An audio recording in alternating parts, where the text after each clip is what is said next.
Hello, Surajians, as well as Smartians. How's you all? I hope safe at home. Stay at home, huh? Huh, beta. As such, you know what? Whatever the problem is gonna be arises in our country, the only vaccine we have is the social distancing. So please, take care. As such बेटा हम लोग ना अभी एक नई unit start कर रहे हैं, forms of business organisation. Forms of business organisation as such in our previous video मैंने आपके साथ बिजनेस का मीनिंग मेन डिस्कस किया था. जो भी फर्स्ट यूनिट में लिटिल बिट टॉपिक्स पेंडिंग है like history of commerce in India and all will discuss whenever we have a face to face classes. जो भी इंपॉर्टेंट बातें थी वो मैं आपको बता चुका हूँ. ठीक है. फॉर्म्स जैसा कि मैंने आपसे डिस्कस किया, फॉर्म मतलब अब a businessman would like to start a business, then how many types he will like to start. So the type number first, sole proprietorship, partnership, then company, then joint Hindu family. ऐसे books में ये पहले है but मैं ये पहले पढ़ाता हूँ. ठीक है. Next,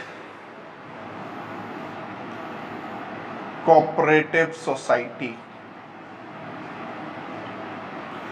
one man company. Fine. So there are certain forms in which you can start up a business.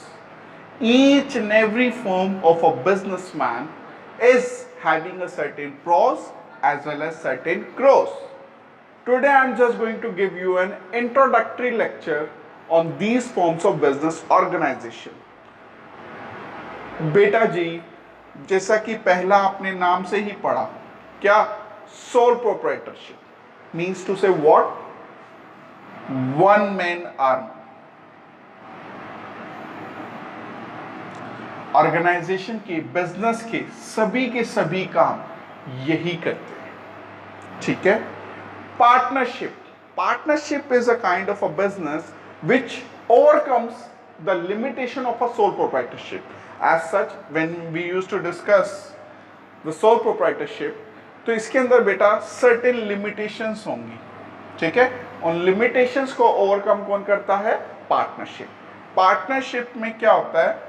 one or more person will join hand together and they will share the risk of a business that will result into profit as well as loss. Okay.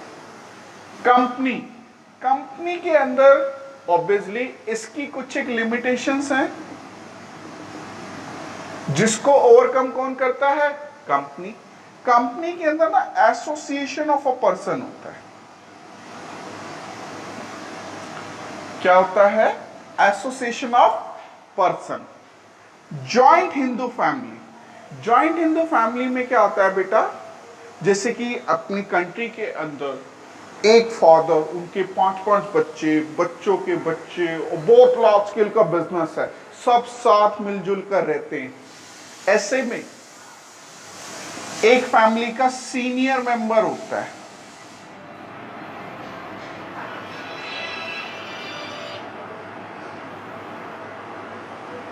Just a minute बेटा. एक family का senior member होता है. वो senior member कर्ता होता है. कौन होता है? कर्ता, जो कि एंटायर फैमिली के बिजनेस के लिए रिस्पॉन्सिबल होता है. सर इतना ही पता? नहीं बेटा, ये तो जस्ट एक इंट्रोडक्टरी क्लास है जिसके अंदर हम डिस्कस करके हैं. मैं एक बार दोबारा से आपको बता देता हूं. Forms of business organisation. आप सभी बच्चे फ्यूचर हो हमारी कंट्री का, आप सब बिजनेस स्टार्ट करेंगे, तो आप कौन सा बिजनेस स्टार्ट करने की कोशिश करेंगे? तो आपके पास बिजनेस आया कौन सा? Sole proprietorship, partnership, company, joint in the family, cooperative society, one man company, जिनका मैंने आपको मीनिंग बताया। मैं जॉइंट इन द फैमिली पे था। सीनियर मेंबर कर्ता होता है जो कि इस पूरी फैमिली के बिजनेस के लिए रिस्पॉन्सिबल होता है। फाइन। कोऑपरेटिव सोसाइटी बेटा कोई भी सोशल कॉज के लिए बनाई जाती है, कोई भी सोशल पर्पस के लिए। ये बेटा कंपनीज एक्ट 2013 के अंदर आया। वन मैन कंपनी, जैसे कि इसके अंदर लिमिटेशन होती है कि सर्टेन पर्सन की रिस्ट्रिक्शंस होती हैं, उन रिस्ट्रिक्शंस को हम रिमूव करते हैं किससे? वन मैन कंपनी से। Fine. So this is what is the introduction. In our next class, we will start what? Sole proprietorship.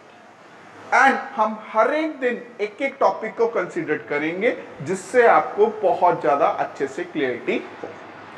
I hope आपको अच्छे से समझ में आएगा इनकी बेसिक टर्मिनोलॉजी।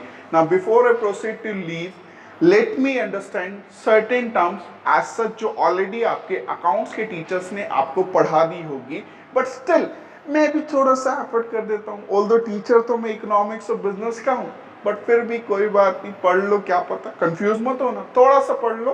हाँ पढ़ो ना सर, पढ़ाओ ना। लो, आपको रिस्पेक्टेड बशीर सर ने टर्म पढ़ाई होगी लायबिलिटी। लायबिलिटी का मतलब होता है विच ओज टू आउटसाइडर्स। तो लायबिलिटी का मतलब बेटा आपके साथ डिस्कस किया था मैंने, मीन्स टू से व्हाट? विच ओज टू आउटसाइडर।